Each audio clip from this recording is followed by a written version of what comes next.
Bharatiya Janata party మరి వెర్రి పుష్పాలు అవుతారా లేకపోతే కనుక తేల్చుకుంటారో వాళ్ళే తేల్చుకోవాలి. ఇవాళ జనసేన తెలుగుదేశం పార్టీ పొత్తు ప్రకటించారు. అక్కడ కూడా బీజేపీ మా వెంటే ఉందని పవన్ కళ్యాణ్ చెప్తున్నారు. వీళ్ళ సీట్లు వీళ్ళు పనిచేసుకున్నారు. ఇప్పటికి 118 సీట్లు పనిచేసుకున్నట్టు. మిగతా పంచుకున్నటువంటి అన్నీ కూడా తెలుగుదేశం పార్టీ గతంలో ఏనాడు గెలవనటువంటి 45-50 స్థానాలు ఉన్నాయి. అంటే 118, 55 పోతే 168, అంటే ఇంకేంది ఒక 7.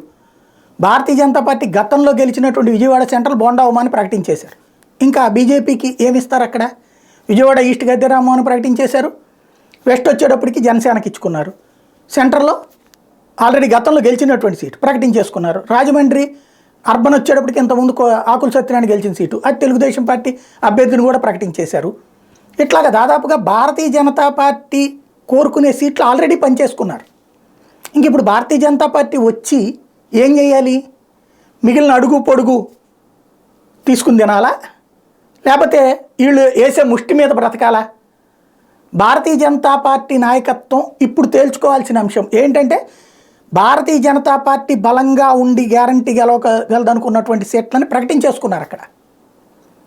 అలాంటి సీట్లు ప్రకటించేసుకున్నాక ఇప్పుడు భారతీయ జనతా పార్టీ మాతోనే ఉందని ఒక పక్కన పవన్ కళ్యాణ్ చెప్తున్నారు. భారతీయ జనతా పార్టీ వస్తే మిగతా సంగతి చూస్తాం, అప్పుడు మళ్ళీ కూర్చుంటామని చంద్రబాబు గారు చెప్తున్నారు.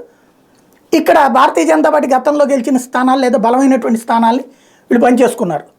ఇప్పుడు మరి ఏం చెప్తుంది భారతీయ జనతా పార్టీ? ఇది తేలాల్సి ఉంది.